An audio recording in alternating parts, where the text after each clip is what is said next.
오늘은 어린이 주일이기도 합니다. 저에게도 자녀들이 어린 시절이 있었습니다. 특별히 오늘은 우리 자녀에게 대한 추억들을 한번 같이 소개하고 싶은데요. 지금은 제 아들이 군대를 다녀오고 대학생이 되어서 성인이 되었지만 어릴 적에 자전거를 배우던 시간들이 문득 떠오르게 됩니다.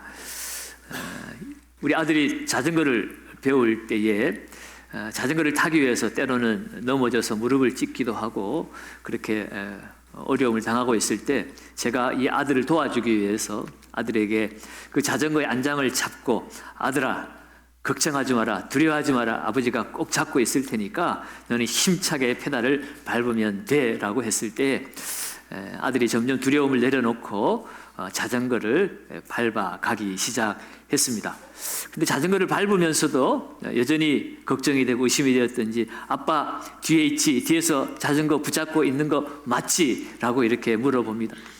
그럼에도 불구하고 그래 아빠가 계속해서 붙잡고 있을 테니까 너는 걱정하지 말고 염려하지 말고 계속해서 그 페달을 밟아 라고 했더니 드디어 두려움 없이 힘차게 페달을 밟기 시작하더니 나중에는 손을 띄었는데도 불구하고 그 자전거는 넘어지지 않고 계속 달려가는 그런 기쁨을 맞이했던 그 순간이 문득 떠올랐습니다.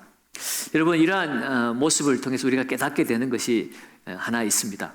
아이가 자전거를 타게 되는 것은 그의 기술 때문이 아니라 그 아버지를 향한 믿음, 신뢰가 그 아이로 하여금 자전거를 탈 수 있게 만들었다는 것을 우리는 깨닫게 되어집니다. 오늘 우리가 함께 나누고 싶은 말씀도 바로 이와 같은 믿음에 대한 이야기입니다. 예수님께서 오늘 본문 속에서 기도 가운데에 놀라운 진리의 말씀을 선포하셨습니다. 하나님께서 지혜롭고 슬기로운 이 세상 사람들에게 하나님 나라의 그 비밀을 나타내시지 아니하고 오히려 어린아이와 같은 정말 연약하고 누군가를 의지해야만 되는 그런 아이들에게 그 비밀을 나타내셨다고 선포하신 것입니다. 오늘 어린이 주일을 맞이해서 우리도 정말 하나님 나라의 그 비밀을 소유하고 그 하나님 나라의 능력을 우리가 경험하며 살기 위해서 어린아이와 같은 믿음으로 하나님 앞에 나아갈 것을 오늘 말씀을 통해서 다시 한번 새롭게 다짐하고 우리의 잃어버린 믿음을 회복하는 시간이 되어지시기를 바랍니다. 특별히 오늘 말씀을 통하여 우리가 깨닫게 되는 첫 번째 교훈이 있다면 복음은 어린아이처럼 마음을 여는 자에게 주어진다는 것이에요. 오늘 보면 25절을 우리가 다시 한번 보게 되면 그때에 예수께서 대답하여 이르시되라고 말씀합니다. 이 그때라고 하는 것은 앞에 20절과 24절에 나온 단락의 이야기를 말씀하신 그때를 이야기합니다. 그 말씀에 보면 예수님께서 회개하지 않는 고을들, 거라신, 벳사다, 가버나움에 있는 사람들에 대해서 책망을 하시고 감사 기도를 드리시는 바로 그때를 말하는 것입니다. 사람들이 회개하지 않고 하나님 앞에 돌아오지 않음에도 불구하고 오늘 우리 주님은 감사 기도를 드리고 계십니다. 왜 감사 기도를 드리고 계실까? 그것은 이 복음이라고 하는 것이 사람의 지혜나 자격으로 인하여 얻게 되어지는 것이 아니라 전적인 하나님의 주권 가운데 주어지는 선물이라는 사실을 오늘 이 말씀을 통해서 우리에게 다시 한번 깨닫게 해주시고 또 그것을 알기에 우리 주님은 하나님 앞에 감사드리고 있는 것을 알 수가 있습니다. 여러분, 지혜롭고 슬기로운 자들에게는 이 하나님 나라의 비밀을 감추셨다라고 말하는데 도대체 이 지혜롭고 슬기로운 사람들이 뭔 죄가 있길래 하나님은 이들에게 하나님 나라의 비밀을 감추시는 것일까요? 오늘 이 주님이 말씀하시는 지혜롭고 슬기롭다고 하는 사람들은 그냥 단순히 지혜로운 사람을 말하는 것이 아니라 당시에 자기 이유와 자기 확신으로 가득 찼던 종교 지도자들을 말씀하는 것입니다. 이 종교 지도자들, 서기관들, 바리새인들, 그들은 구약의 말씀, 율법의 말씀을 알고 연구하는 사람들입니다. 그런데 그들은 정작 하나님 나라의 비밀을 그들이 받아들일 수가 없었어요.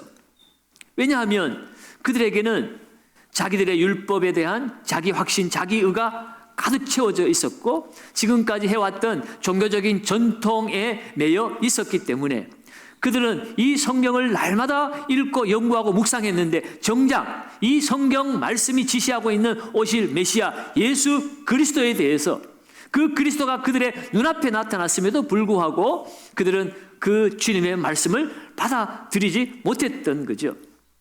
자기 의와 자기 확신, 자기 열심 때문에 그리스도를 받아들일 마음의 공간, 마음의 여백이 전혀 없었던 것입니다. 반면에 어린아이와 같은 자들에게는 하나님께서 그 하나님 나라의 비밀을 나타내셨다라고 말합니다. 왜 그럴까? 이 어린아이들은 손익을 계산하지 않습니다. 내가 이것을 믿으면 나에게 어떤 유익이 있을까? 어떤 손해가 날까? 그것을 생각하지 않습니다. 따지지 않습니다. 이것이 과학적으로 증명된 것이야 라고 그렇게 집요하게 묻지도 않습니다. 그저 나를 사랑하는 그 사랑하는 사람이 한 그 말을 그대로 수용하고 받아들이는 것이 어린아이들이에요. 아빠가 하나님은 너를 사랑하시라고 말하면 그 아이는 왜 하나님이 나를 사랑해? 하나님이 도대체 어떤 분이야? 내가 어떤 존재이길래 하나님은 나를 사랑하실까? 그렇게 묻고 따지지 않습니다. 나를 사랑하는 아버지가, 나를 사랑하는 어머니가 하나님이 너를 사랑한다고 말하니까 당연히 하나님은 나를 사랑하시는 분이구나. 그렇게 그것을 받아들이고 아멘으로 응답하는 것. 그것이 바로 어린 아이의 태도입니다. 여러분, 그러한 마음은 세상의 논리로 움직이는 마음이 아닙니다. 간교와 신뢰로 움직이는 마음인데 하나님은 그런 마음을 우리에게 원하시는 것이에요. 다 이해가 되지 않을지라도 그 상황이 다 내가 실험하고 증명해낸 상황이 아닐지라도 그것을 믿고 받아들이는 것입니다.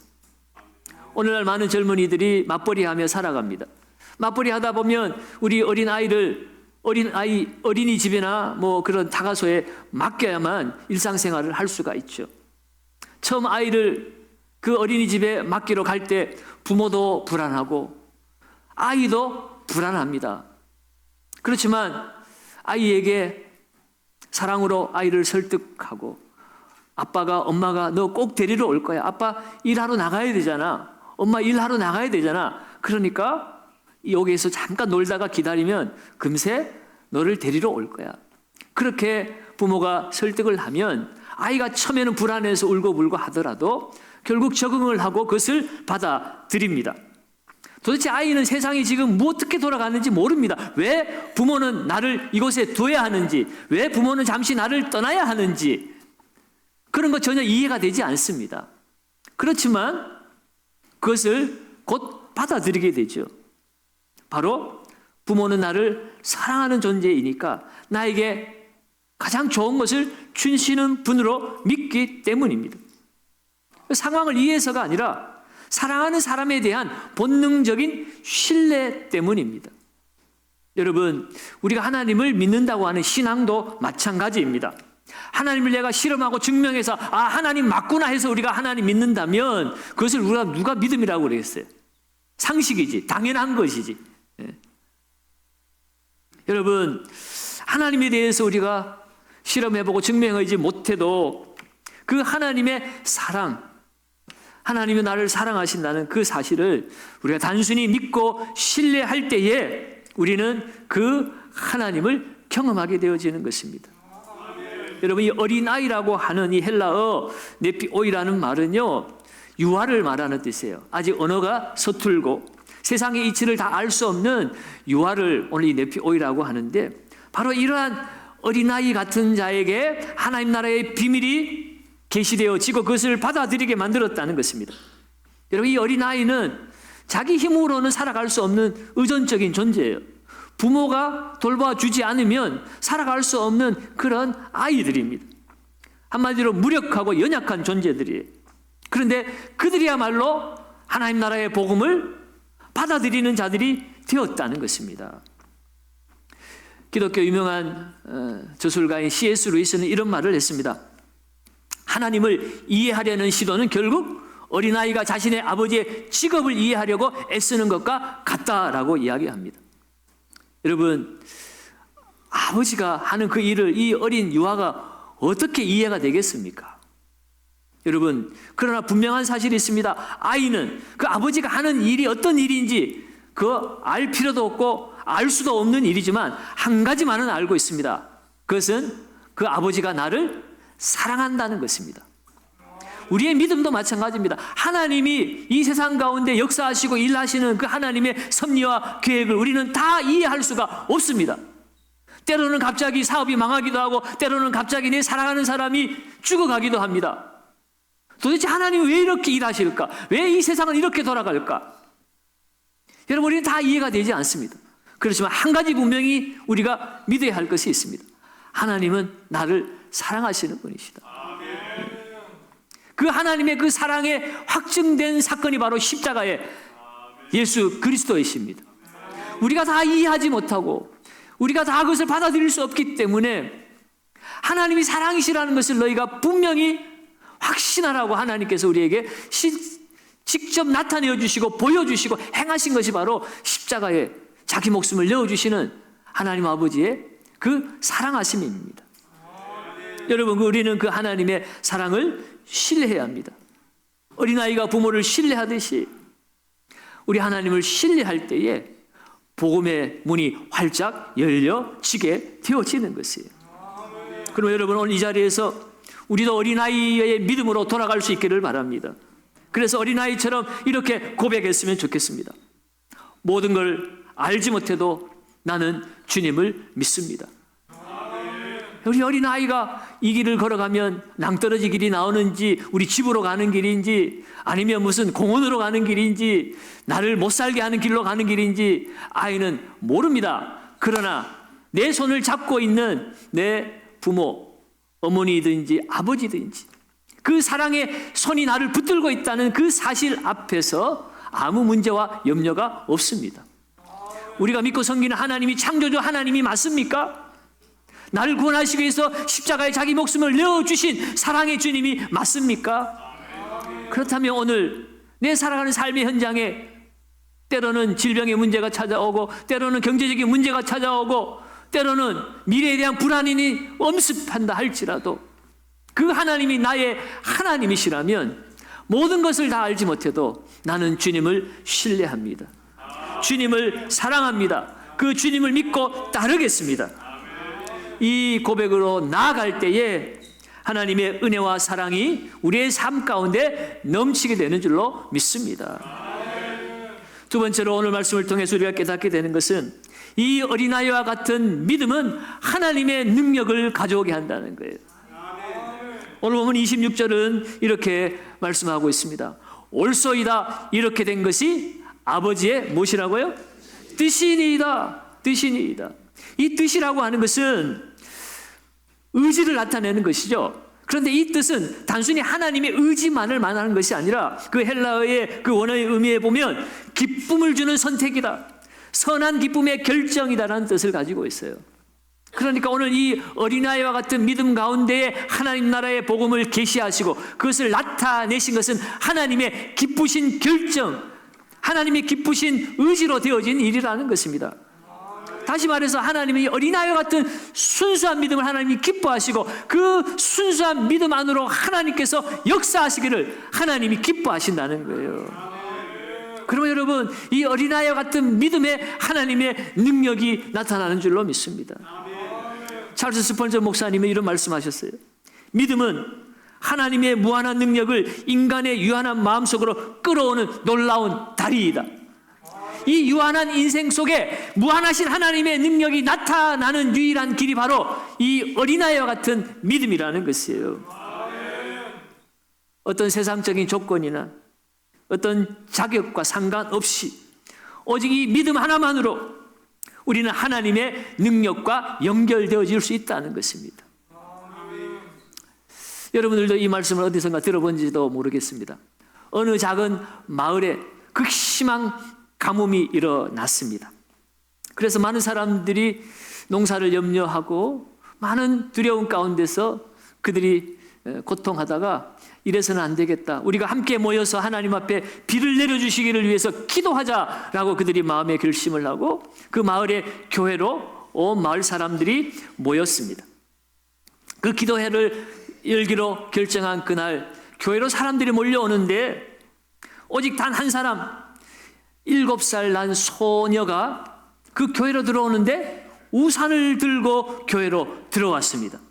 그래서 어른들이 물어봅니다. 너는 왜 우산을 가지고 왔니? 라고 그렇게 묻자 소녀는 너무나 당연하듯이 이렇게 얘기합니다. 비가 올 거잖아요. 비가 올 거잖아요. 어른들은 이 아이의 대답에 그저 놀랍게 여기고 그저 웃어 넘겼지만 그러나 실제로 그 기도회가 끝나자마자 하늘로부터 비가 내리기 시작했습니다. 여러분, 이 어린아이의 단순한 기대와 믿음이 하나님의 능력을 끌어내었던 것이죠. 여러분, 하나님 우리에게 바라시는 믿음도 이와 같은 어린아이와 같은 단순하고 순전한 믿음이 아닐까요? 여러분, 우리의 삶에 복잡하고 얽히설키 엮여진 많은 풀리지 않는 문제들이 있지만 그럼에도 불구하고 하나님은 살아계시고 그 하나님이 나를 세상에 가장 사랑하시기에 하나님은 언제나 옳습니다. 그 하나님이 나의 손을 굳게 붙들고 계십니다. 여러분, 이 믿음으로 우리가 나아갈 때 하나님 우리에게 필요들을 채워주시고 하나님의 살아계심을 나타내 주실 줄로 믿습니다. 마지막 세 번째로 이 어린아이 같은 순진함은 하나님을 온전히 드러내는 통로가 되어지는 것입니다. 오늘 27절로 우리 같이 한번 다시 봅니다. 내 아버지께서 모든 것을 내게 주셨으니 아버지 외에는 아들을 아는 자가 없고 아들과 또 아들의 소원대로 계시를 받는 자 외에는 아버지를 아는 자가 없느니라. 아멘. 아버지를 알 수 있는 길은 오직 예수 그리스도를 통해서입니다. 내가 곧 길이요 진리요 생명이니 나를 말미암지 않고는 아버지께로 올 자가 없느니라. 여러분, 하나님을 알 수 있는 길은 이 세상에 오직 예수밖에 없습니다. 예수는 하나님의 아들이시기에 보이지 않는 하나님이 보이는 형상으로 이 땅에 오신 우리와 같이 인간이 되신 하나님이시기에 그 예수님을 통해서 우리는 하나님 앞으로 나아갈 수가 있습니다. 그런데 그 예수를 알 수 있는 길은 또한 예수의 계시를 받은 자 외에는 아버지를 알 수 없다고 그랬어요. 예수를 만난 자만이 아버지를 알 수 있다는 것입니다. 여러분, 누가 예수를 만납니까? 누가 예수를 경험합니까? 바로 이 어린아이처럼 순전한 믿음으로 예수 그리스도를 나의 주 나의 하나님으로 받아들이는 자에게 우리 예수님께서 그와 함께 하시고 그를 통하여 하나님 아버지를 알게 하신다는 것이에요. 여러분, 오늘 우리에게 이러한 순전함이 있습니까? 순전함이라고 하는 것은 불순물이 섞이지 않는 그것을 순전함이라고 그래요. 여러분, 오늘 우리가 믿음을 가졌다고 하면서도 늘 이 믿음 때문에 내가 혹시 손해보지는 않을까 그런 생각하고 있지는 않습니까? 내가 믿다가 실망하면 어떻게 될까 그렇게 의심하고 있지는 않습니까? 여러분, 순전한 믿음은 그 모든 것을 다 내려놓는 것입니다. 자기중심적인 모든 계산을 내려놓는 믿음이 순전한 믿음입니다. 그저 하나님을 사랑하기 때문에 믿는 것이 순전한 믿음이에요. 그 사랑 때문에 기꺼이 그 하나님 말씀 앞에 순종하며 나아가는 것이 순전한 믿음입니다. 오늘 안타깝게도 이러한 순전한 어린아이 같은 믿음이 점점 사라지고 있습니다. 오늘 이 시대가 믿음을 요구하지 않습니다. 의심을 당연한 것처럼 살아가는 그런 시대가 되었습니다. 여러분, 맛있는 거 먹으러 음식점을 하나 선택할 때도 요즘 젊은이들은 그냥 가지 않습니다. 미리 다 검색을 해보고 리뷰를 하나하나 다 읽어보고 이것이 정말로 맛있는 음식점인지 그냥 선전 문구인지 다 분석을 해냅니다. 그리고 나서 믿음이 가면 그제서야 그 식당에 찾아가기도 하죠. 여러분, 뭔가 계약을 할 때도 철저하게 그 모든 계약서를 다 점검을 하고 검색을 하고 심지어는 변호사를 대동하고 그렇게 계약서에 사인을 하는 것이 오늘 이 시대의 당연한 삶의 방식입니다. 뭐 그것을 우리가 나쁘다고 말할 것은 없습니다. 무엇이든지 철저하게 해야 되는 거죠. 그런데 안타까운 사실은 이 세상은 이처럼 의심하며 살아가는 세상일 수밖에 없다는 것입니다. 의심하는 것이 너무나 당연하게 여겨지는 것이 이 세상의 모습이고 논리입니다. 그러나 그럼에도 불구하고 하나님의 세계는, 하나님의 나라는, 이 믿음의 세계는 의심은 필요하지 않습니다. 신뢰함으로 나아가는 것이 온전한 믿음입니다. 성 어거스틴은 이런 말을 했습니다. 이해하려고 믿는 것이 아니라 믿기 때문에 이해하게 된다. 믿음이 먼저라고 하는 것이에요. 순전한 믿음이 우리 마음 안에 들어올 때 하나님의 진리가 깊이 우리 마음 안에 새겨지는 것입니다. 여러분, 늘 그런 말을 많이 합니다만 여러분들이 여러분의 부모를 이해하고 나서 믿었습니까? 씨름하고 증명하고 나서 믿었습니까? 여러분의 부모를 내가 부모라고 한치의 의심도 없이 믿고 살아갔더니 누가 뭐라 해도 그 부모는 나의 어머니이고 나의 아버지임을 우리는 당당하게 말할 수가 있습니다. 실험해 보지도 않았습니다. 검사해 보지도 않았습니다. 그럼에도 불구하고 우리는 확실한 믿음으로 목에 칼이 들어와도 내 어머니가 맞습니다. 내 아버지가 맞습니다라고 우리는 너무나 당연하게 믿습니다. 하나님을 향한 믿음도 바로 그와 같은 것이에요. 우리의 실험과 증명으로 하나님이 됨을 우리가 알 수 있다면 그것은 더 이상 하나님이 되지 못합니다. 연약한 인간의 실험으로 만들어지는 하나님이 된다면 그것은 더 이상 하나님이 아니죠. 하나님이 증명되지 않고 실험되지 않는다는 것은 너무나 당연한 것입니다. 그러나 그럼에도 불구하고 하나님이 살아계신 우리가 어떻게 알 수 있습니까? 믿을 때에 하나님은 우리에게 그 하나님의 살아계심을 드러내신다는 것이에요. 여러분, 예수의 어머니 마리아도 그 처녀가 남자와 관계를 해본 적도 없는데 천사가 나타나서 처녀가 잉태하여 아들을 낳을 것이다, 성령으로 말미암아 잉태될 것이다 라는 말을 들었을 때에 얼마나 당황했겠습니까? 말도 되지 않는 소리고 설사 그런 일이 되어진다 하더라도 내가 얼마나 큰 고통과 어려움을 수치를 당할 것인가를 너무나 잘 알고 있는 상황입니다. 그런데 이 마리아는 어떻게 응답했습니까? 나는 주의 여종이오니 말씀대로 내게 이루어지이다. 나는 주님의 종입니다. 그러니 주님의 뜻대로 되기를 원합니다. 여러분, 순전한 믿음으로 응답하고 나아갔으므로 여러분, 이 구원의 역사가 여기에서 시작되어진 것이에요. 상식으로는 이루어질 수 없는 일이었지만 하나님의 능력으로 되어졌습니다. 하나님이 그를 통하여 하나님의 역사를 나타내신 것이에요. 여러분, 오늘 우리의 믿음을 점검하고 회복하기를 바랍니다. 지금도 세상은 이해해야 믿을 수 있다라고 말합니다. 그러나 하나님의 나라는 다릅니다. 먼저 믿고 나아갈 때 그 믿음을 통해서 하나님의 깊은 뜻을 알게 된다고 말하고 있습니다. 여러분, 우리의 믿음은 세상의 믿음입니까? 아니면 하나님 나라의 믿음입니까?